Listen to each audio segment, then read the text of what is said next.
Belina Show. It is Thursday. The Louie Belina Show, presented by CC Electric. Let me share with you the game plan. What's up between now and 2 o'clock.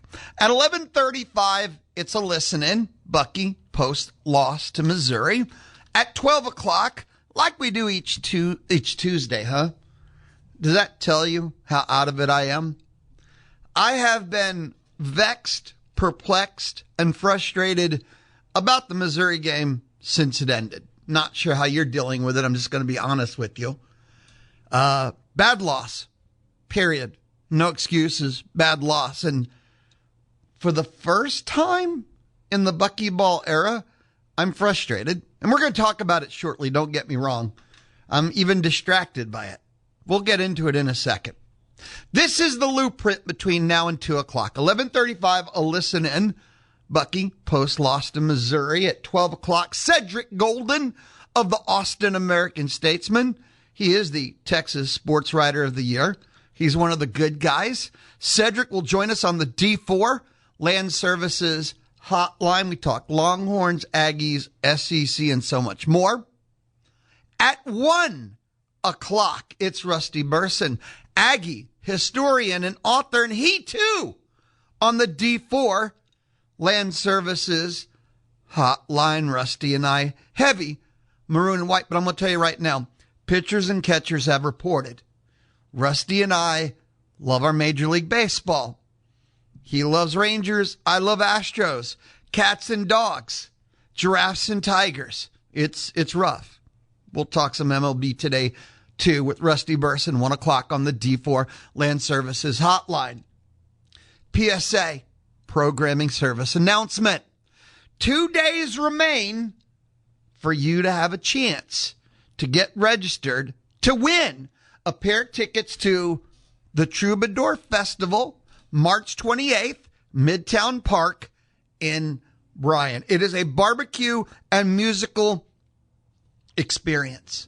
30 of the best barbecue joints, places in Texas. Texas Monthly has told us so. And one of the best music lineups in the state of Texas this year, headlined by fighting Texas Aggie Robert O'Keene, Flatland Cavalry, and more. That's what's happening March 28th, Midtown Park in Bryan. The tickets I'm giving away are good for both the barbecue and the music. Now, if you go to troubadourfestival.com, you can buy tickets for just barbecue. You can buy tickets for just music. You can buy the tickets that are good for all day, both barbecue and music. You can buy VIP at troubadourfestival.com. You got 2 days left. Text me and you're registered. It's simple, right? No hoops. No 5-part questions. No essays to fill out. Text, you're registered. End of each day, I draw a name. Did it every day last week, every day this week. That means there'll be 10 people. 10 finalists. Ooh, pretty cool, huh? Anyway, 979-693-1150. 979-693-1150. You can light up the Texas Mobile One Lube Express inbox, and the inbox, that's where your text messages pop up Monday through Friday, 11 to 2. 979-693-1150. Text now. Texas Mobile One Lube Express, owned by Gabriel Garcia. 979-693-1150. Yeah, we'll begin our day. Bucky ball. They've lost three straight now. They lose last night to Missouri, 86-85. They lose by a point. They have the lead. And mind you, it's by a single point, right? They're up 85-84 with a $1:21 left. They're up 85-84 with 25 seconds left. And they lose 86-85. Did not score a single point over the final minute 21. They've got the ball in the last shot. And that was one of the worst last shots I think you could have conceived. Rashawn Agee with 4.8, 4.6 left. Trying to get him to take it to the hole. After the game, Agee said that was the play they called. Agee is the team captain. I would expect him to say nothing less. I'm still I've been to sleep, woke up again, had more time to think about it, and still can't believe there's no way that could have actually been the final play call, is to dump it to him. And when he caught it, he still wasn't in the paint yet, right? So dump it to him with 4 and change and have him work his way to the hole? No. It was a very disappointing loss. If they're going to shoot 46% from three-point land and take 33 threes, you have to win the game. I don't care what else happens. If Bucky ball is going to work, if you shoot 46% from three-point land, you have to win, and you're going to take 30-plus threes. There's no other and, plus, ors. You have to win at that point. The conversation has to end there. You have to win. But if you watch the game, many people were at Reed. Many people watched. I was at the Casa de Lou and watched it. The defense was so bad. Against Florida, the height was insurmountable. Against Alabama, the height was a disadvantage. I feel like with Missouri, talking about height is an excuse. Every team A&M has played this year has a height advantage. Other than in the non-con, when they played Southwest Gumby School of the Blind, A&M has no height advantage in SEC play. Missouri had a height advantage. Water is wet, fire is hot. But what we saw defensively last night wasn't, oh no, it was just height. Players were not getting back. The offensive rebounding, and Mizzou got 16. Inexcusable. There were just players that didn't box out if you watched. I know most people follow the ball. Well, there were players that didn't box out. There were players that had position, and because they didn't box out, all the Mizzou player did is walk in front of them. Walk. He didn't push, shove. Didn't have to. There was just some fundamental bad defense. Had nothing to do with Bucky ball. 56 points in the paint. 56 points in the paint. And it's not the height disadvantage. It's bad defense. Players didn't get back. There's an effort issue. Are they tired at this point? For all the players that Bucky plays, not many contribute deep. It's almost like he's shuffling to see who's got a hot hand that night, and then by the second half, you're down to about only 8 that can really contribute, like most teams, where Bucky ball truly needs 9, 10 that can spread minutes over it. It doesn't work that way necessarily each night. Trying, but inside interior, you could see where the plan was supposed to be. Vincent and Federico are your height and your muscle.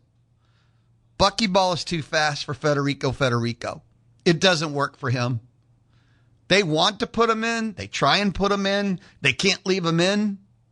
He's a foul waiting to happen. The game moves way too fast. Bucky ball is just way too fast for him.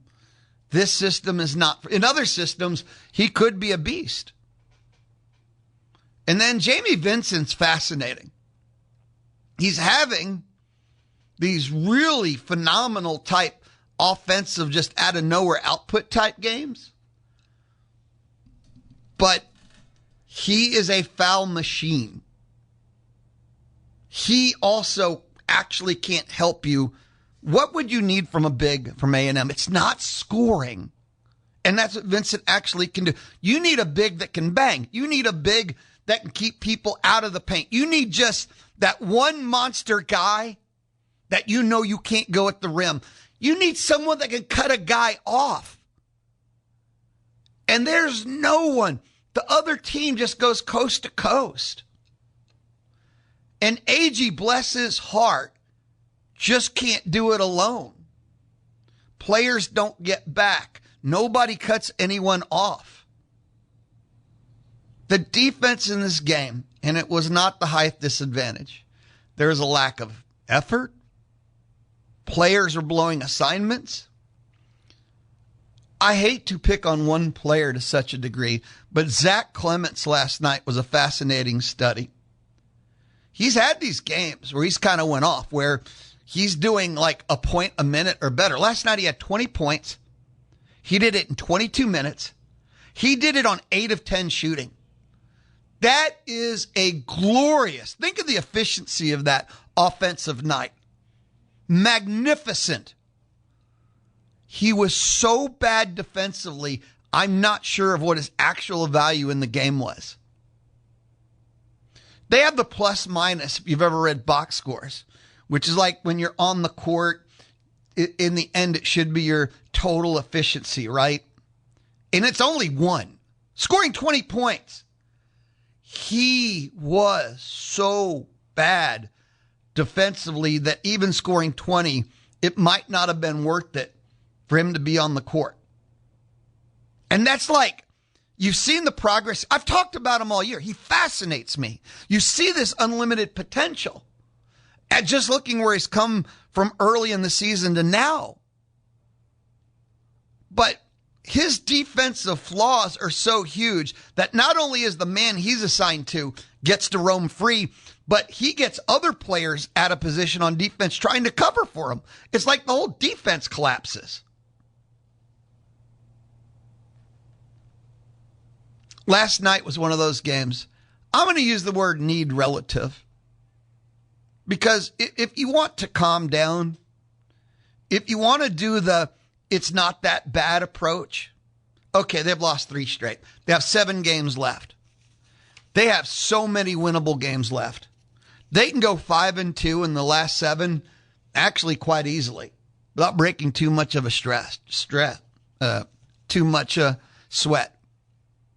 Really, if you look at the remaining games, 5-2. If you think I'm reaching 4-3, that'll finish them out 4-3 at 11-5, 21 wins. 11 wins when the most optimistic were giving them 8 and a losing record.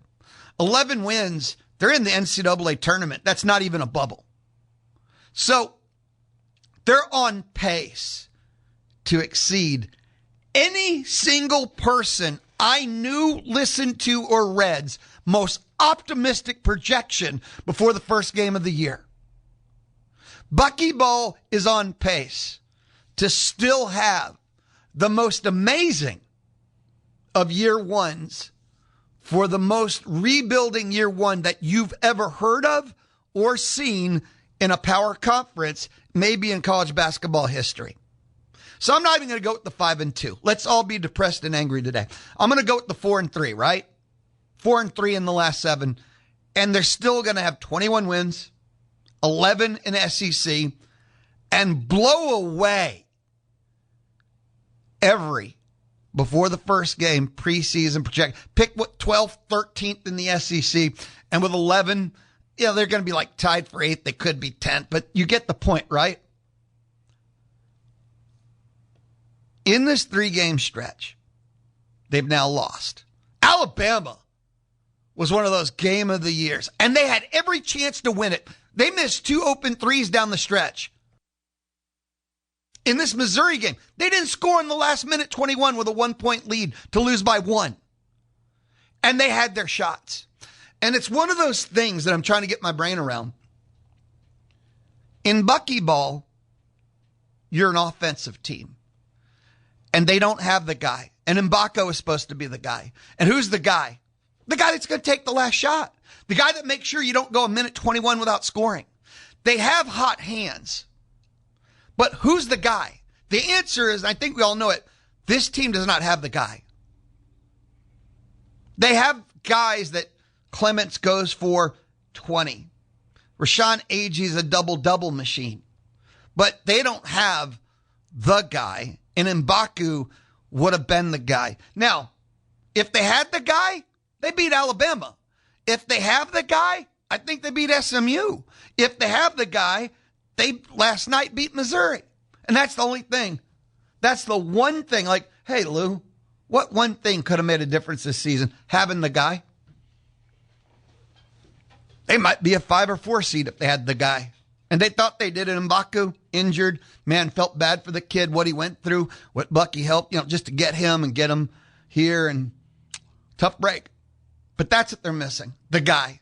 Because their job is to score 100. And the offense, the first 7.5, 8 minutes of the first half. So I've been talking about the defense whole time. My bad. If they just make layups, they win this game by 6. A&M was a 6.5 point favorite. They cover if they make layups. For the first time, I'm frustrated in the Bucky Ball era. When they got blown out by Oklahoma State, I understood. Florida game was so ridiculous, I laughed. For the first time, I can say I'm frustrated. No, I didn't say I've given up, I'm abandoned, I'm over it. No. I just said I'm frustrated because there's no way they should have lost last night. They had to do so much to lose that game. It's amazing to me. But they did, and they did. I need a timeout. Your thoughts? You want to share? Anything you want to put out there? Text me at 979-693-1150. 979-693-1150. You can call me. We could talk on the D4 Land Services hotline.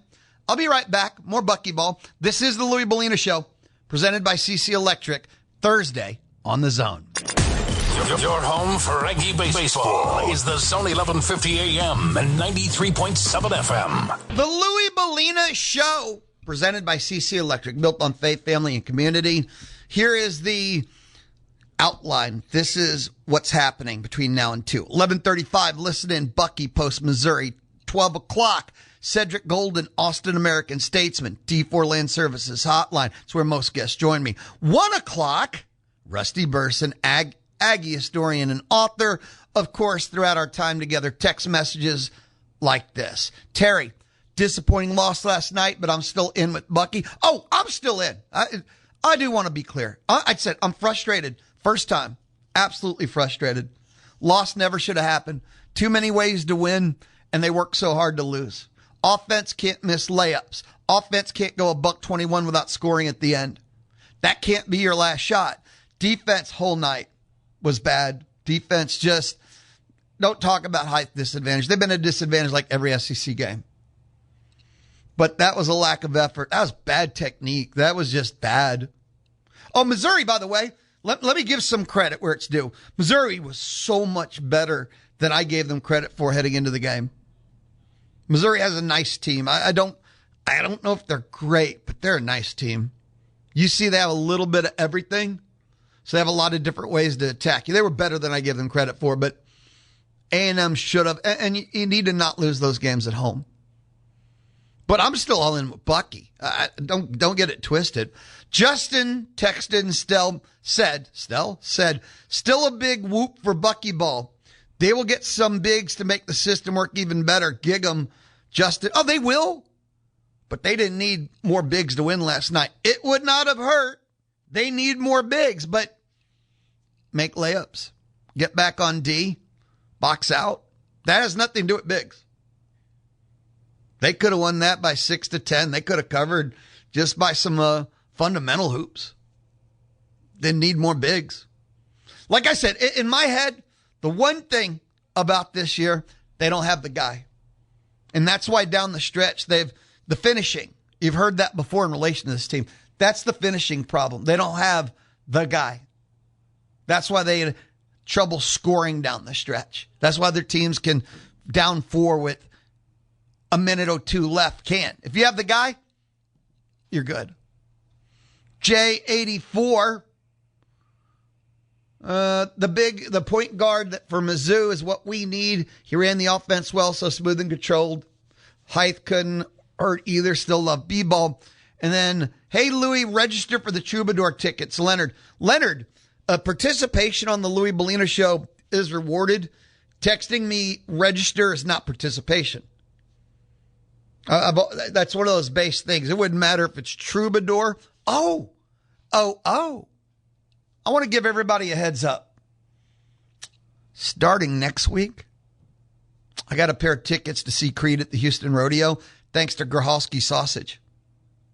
Hey, spring rocks on the Louie Belina Show. We've got the money machine, second chance jackpot. You can win $5,000. We've got tickets to the Troubadour Festival. And starting next week, a pair of tickets to go see Creed at the Houston Livestock Show and Rodeo. After that, Zone Madness, $1,000 first place prize if you have the best bracket. Spring's fun on the Zone and the Louie Belina Show, but participation is rewarded. And just saying, give me, register me, that's not participating. Questions, comments, opinions, that's participating. And that's how we do on the Louie Belina Show. Back to the game last night. A bottom line reality. I mentioned this. 7 games left. They could go 5-2, but let's just say they're struggling. Let's say they're tired. Let's say teams have tape and they figured out how to attack Bucky ball. So it's not going to be all guns and roses down the stretch. And they go 4-3. They will finish 11-7, 21 wins. They're going to be in the NCAA tournament, not on the bubble. That would be an incredible year one. Absolutely phenomenal, exceeding every expectation anybody had, period, end of conversation. It should be celebrated what Bucky's done with what he has. We need to keep perspective. Joe Lunardi updated his bracketology, and as we woke up this morning, Missouri, and I called this, Missouri needed this win. They moved from the wrong side of the bubble out to the dead last team, last four in, last team. They're the dead last team in the NCAA tournament now with the win over A&M. Dead last team in. Matter of fact, on the last four in line, Texas, first team, last four in. And Missouri, as I just said, they're now on the last four in line. But A&M, because that's what we're thinking about. That's what we care about. Aggies are not a bubble team. They're not last four buys. They're not last four in. They're not first four out. They're not next four out. So even with the loss, even with 3 straight, and to me, that's a big testament to A&M's resume that they've built so far and the wins they have banked, that they've lost 3 straight and they're not smelling a bubble. They're all right. Now 7 games left, 4-3. They got to go to Vanderbilt. Vanderbilt's not the team that started SEC play. Vanderbilt's been chalking up some good wins. At Vanderbilt, 11 a.m. 11 a.m. game is not going to be easy at all. That's going to be a brutal contest. They could play too. So, will it be 4 straight? That's the question now. Because if you're going to shoot 46% from three-point land and you can't win a game at home, I don't know what's next at this point for Bucky ball. How about you? Last night was a game that they could have won about 5 different ways and somehow figured out a way to lose that game. That was a bad loss. First game I watched where, again, the word frustrated applied. Text message, Lance. Lance texted and it said, it drives me insane how many layups we missed. Yeah, the whole second half was a layup issue, but that first 7.5 to 8 minutes of the second half,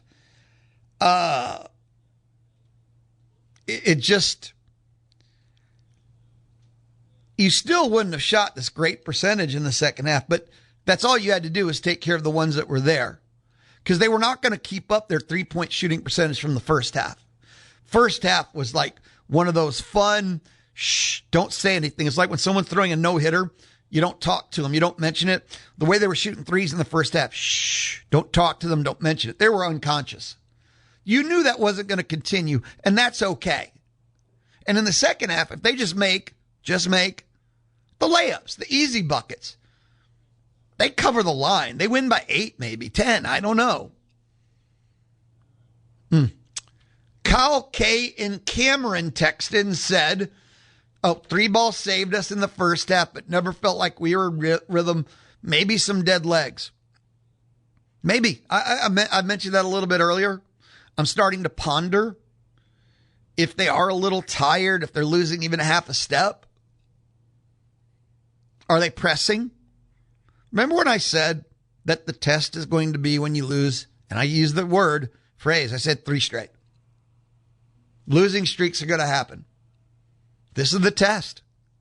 Are they pressing now? Are they thinking too hard and not just playing Bucky ball? Is it in their own head at this point? These are the things you have to start wondering. Bucky ball, and this is going to sound goofy,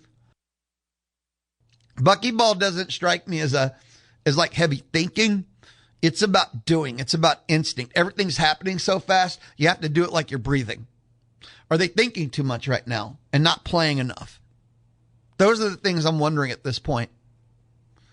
And I look back at the 3-game stretch, right? Lose by 3 to Bama, 1 to Missouri. Florida was the stinker, but we know what happened with Florida. That was a mismatch in which A&M played their worst game. So that was 2 forces, different directions, and, the perfect storm kind of story, right? I mean, that's what happened there. That's pretty straightforward. So it feels bad. If we can perspective it, it's a lot better than you think, but it shouldn't happen in the first place. So you don't want to give it credit. If they finish no worse than 4-3 in their next 7, 11 dubs, NCAA tournament, greater than anything anyone imagined in the non-con. Again, perspective. But last night's game, bad loss, never should have happened. That's the bottom line because Stone Cold Lou said so. When we return, you've heard my words. I've shared your words in text messaging. Time for Bucky words. We'll hear what Bucky McMillan, head coach, had to say in the post game. I'll listen in. That's what's next here on the Louie Belina Show from inside the Charles Schwab studio here on The Zone. The Louie Belina Show, presented by CC Electric. Don't ask unless you want the truth, because you can't handle the truth. Weekdays, 11 to 2 on The Zone. It is the Louie Belina Show. I'm inside the Charles Schwab studio. It's the Louie Belina Show on a Thursday. Time now, a listen in. A&M basketball head coach Bucky McMillan, post Missouri. Really tough loss, man. We really knew that'd be a tough game, be a hard-fought game, probably come down the last 4 minutes, and it did. Nothing surprising there. I didn't feel good at halftime when we shot a great percentage from the field and from 3. We found ourselves up by 5 points. We couldn't stop them, and we couldn't combat their size. I don't know if I've coached a game where we've literally tried as many things on defense as we did to stop them and still couldn't. I mean, we went from man switching it 1 through 4, then man switching 1 through 5, then man switching it with the guards. Then we went to zone, then we went zone to man, then we went press no trap, then press trap, then diamond. Lately, we tried everything in that game to stop those guys from getting buckets at the rim to get the game in our favor, and we couldn't. I mean, they scored 56 points in the paint. So, that's tough. We knew that. They made 7 threes in the game, I believe. Or let's see what they made. 7 threes in the game. They made 2 in the second half. And, it still came down to possession. Offensively, I thought we were actually pretty good. We got good shots. We went 4 for 16 from 3 the second half when we had great looks the second half. I know we could say we shot 45% from 3, but I would expect us to shoot at least that, but with a lot of the looks that we did have. They're really big, so I don't want to negate that like – we're not. I mean, their average height is taller than our tallest starter, which is 6'7". So they're going to get some offensive rebounds. They're going to get some around the paint, but it was just too much. When you have a 1 point loss, you go back. A lot of people just look at the last possession or the last 45 seconds. And there's things we could have done better. We're trying to get it Rashawn in the possession before where we take a 3. They did a good job of wrapping up denying them. But the truth is, man, when you look at basketball, 1 point games, you can always go back and look at the totality of the game and think, what could we have done to not allow 1 point or to score 1 more point? And unfortunately, I think we'll look back and we may see a missed block out here or there, not enough scrap for a rebound, not enough scrap to get our hands on the ball, errant turnover. And if that happened the last possession, everybody's walking out here talking about it. If it happened the first possession, no one remembers it. But they're equally as important. So anyway, moving forward, it is what it is. No one's going to feel sorry for us in this league. It is what this league is. This is what it is. Close games, good teams. It's a chance to win 4 of the last 6, beat the gave Florida one of their only losses, more than capable, and obviously they got us tonight. What did you like from Clements tonight? Played with confidence, played really hard, played with a little reckless abandon. Obviously shot the ball well, and he was a matchup problem when they switched, and he was able to get in the post and get some buckets when we had to have them. With him, what's your how do you process through having a guy who's on a heater like that, but also has 4 fouls, and you know it's going to be a one-possession game with all the points in the paint? We just had to roll with him. I didn't think some of our other guys didn't play as well tonight, and so we had to just go with him. And then if he fouled out, he fouled out. So he was actually doing the small things pretty good. We had some guys that weren't doing the small, that play a little bit more, that weren't doing the small things very well tonight. So we needed to keep him in there as long as we could.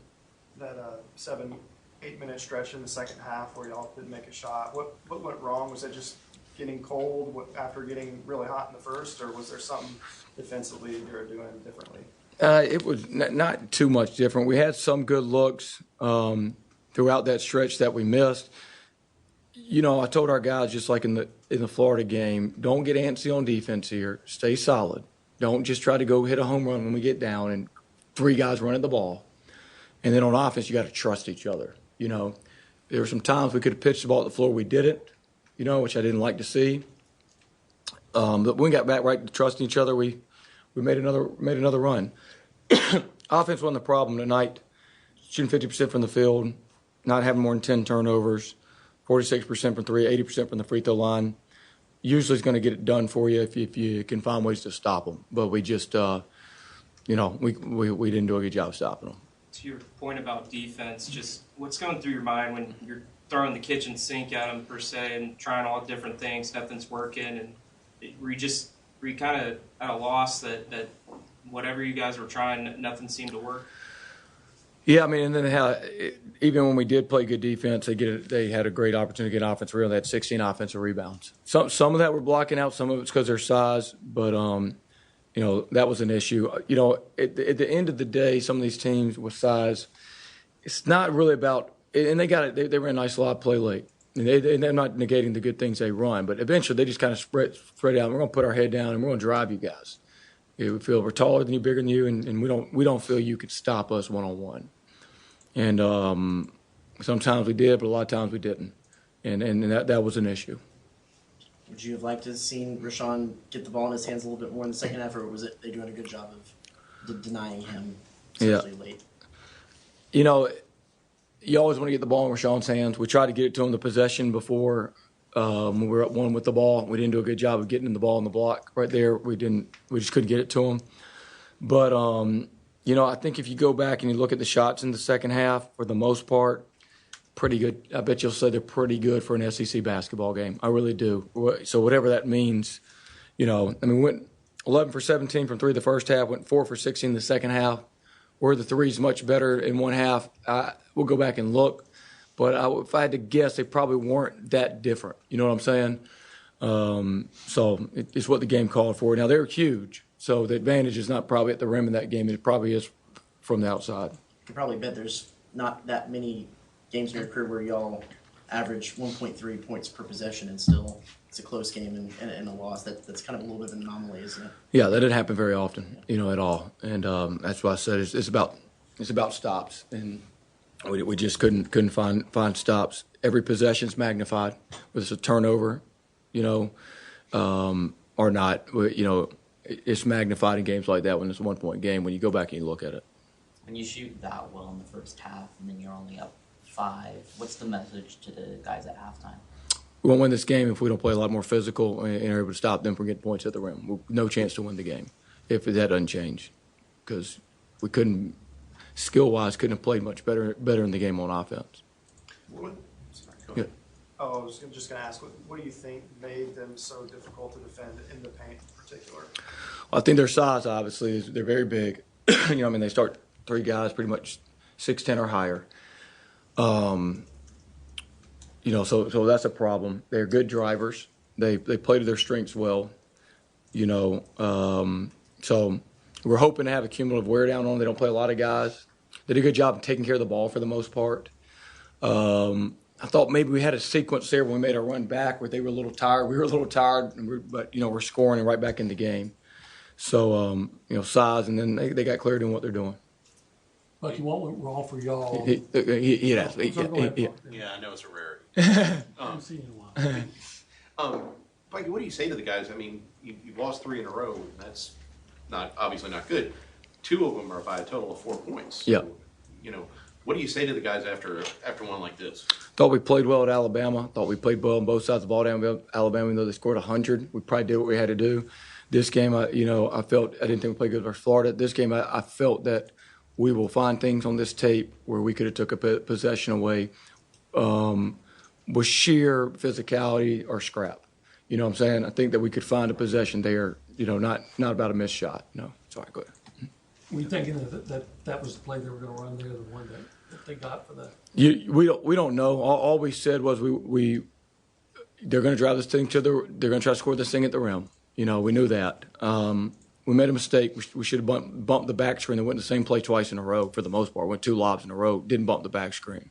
So, it is what it is. We said before that they scored. We're not going to take a timeout. We're going to play out of 2 high ball screens. Play out. We got a pretty good look at it. But, again, it scored at the rim. You know what I'm saying? And we can't allow that. I don't care what happens. They can't score it at the rim in a 1-point game. I know we've asked you about Ruben recently, but just another tough night for him shooting. You guys kind of found anything that he's kind of had just a little bit of a tough time with and trying to remedy there? Yeah, with shooters, I mean, they there's obviously ebbs and flows with it. Maybe a little tired. May need to get a little bit more rest here. I wouldn't overthink it for him. I think he'll be back and, may make 9 threes next game. But, obviously he's a threat that, when he's on track, it'll really help us. Do you feel like they did a little better at being less antsy? We had a stretch there where I don't know that, it was unfortunate. We're late in the second half where Rashawn kind of stays up there on the miss, and we're going back, and Ryland falls down. We had 2 buckets we gave up in transition. We just kind of fell down, and they went and racked it. And so, I hope there wasn't more to that. There wasn't a reason we fell down. We were running up when we shouldn't be, but we did a good job of staying patient even when they had the lead and playing team basketball when they had the lead. That's what got us back in the game and eventually got it to take a lead. So. Anything else for Coach? I say this: I appreciate the fans for coming tonight. They were good. We felt them fought with us all the way there, and they had an impact on the game. That's for sure. It's Wednesday night, 8:00 game, and we really appreciate them. We'll have a lot of these. It is what it is. SEC, man. They can go either way. But the great part is you got great opportunities every night here to make up for it. But we appreciate everybody. Thank you all. That's Bucky McMillan, post loss to Missouri, are listening here on the Louie Belina Show, presented by CC Electric, built on faith, family, and community. That is CC Electric. So I've shared what I think, and you've been texting and kind of know what you think, and that's what Bucky thinks. And here for the 8th time, the bottom line: 7 games left. 5-2, they could. 4-3, let's do that. End up 11-7, 21 wins, NCAA tournament safely, no drama, no holding your breath, no debating. Committee, no decision. One thing we learned over the years: do not let the committee make a decision, because in relation to Texas A&M, it'll always be the worst possible, worst conceivable nightmare decision they can make. And at 11-21, yeah, there's no decision to be made. 4-3, worst case.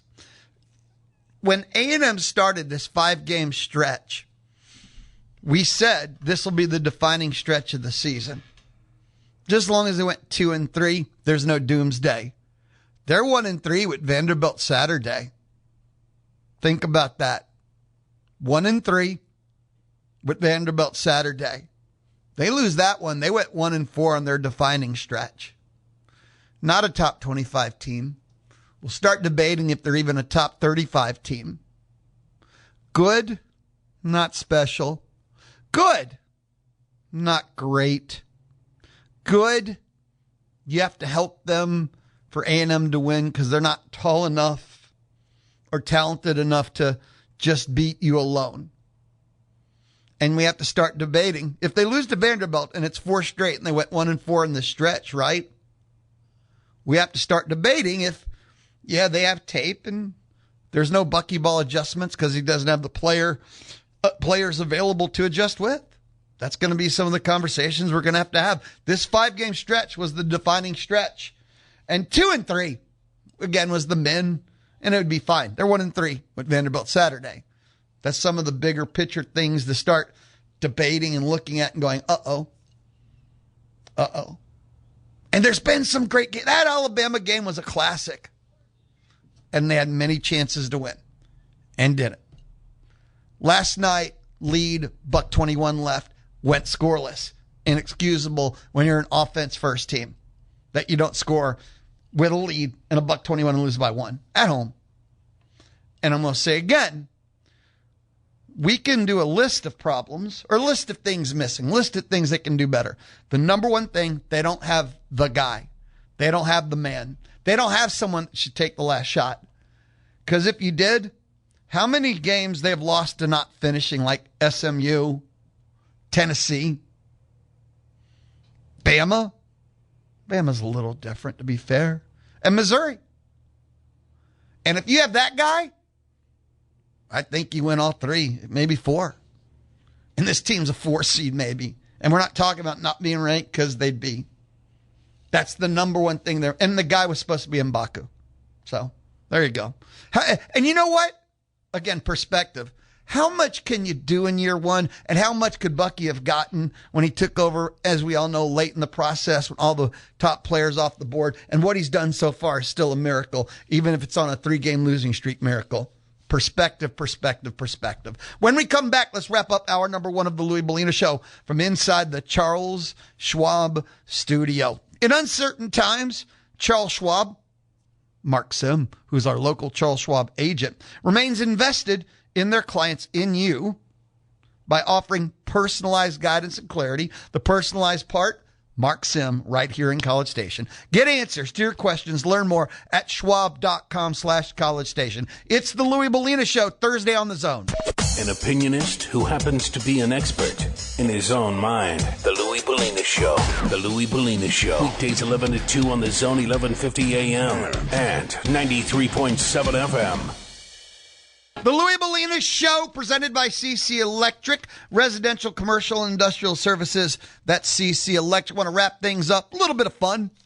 We don't talk a lot of Winter Olympics here on the Louie Belina Show because I get confused easily. I look up at my TV. I see the live button, but it's not really live, or is it live? And then sometimes at night it's not live because there's a recorded thing that's next to the live. And so I just kind of given up so far because like the opening ceremonies were last Friday, but the actual event started a week ago, Wednesday. That part right there. And then the opening ceremonies were at 4 different locations. I'm a little disoriented, but this is fun. Here are the 5 questions, according to Google, that have been trending this week. The 5 Winter Olympic questions people have been Googling this week, according to, Google. Number 5, how is curling scored? And it's bocce ball done ice style. And people are like, okay, Lou, but what the hell is bocce ball? Fair. Number 4, how fast do snowboarders go in big air? And that's got the hill, ramp bottom, whoosh. 50 miles an hour at the top end, by the way, if you're wondering the answer to that one. Number 3, how do you steer in the luge? And calves, shoulders, shift your weight. The sleds have handles, but the handles don't really steer you. Calves, shoulders, shift your weight. Holy cow.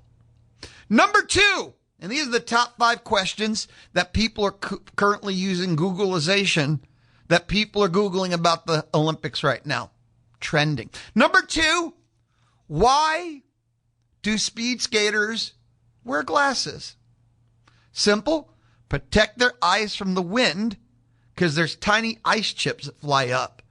And these tiny ice chips, the speed skaters are going 30, 35 miles an hour as they fly towards the ice chips.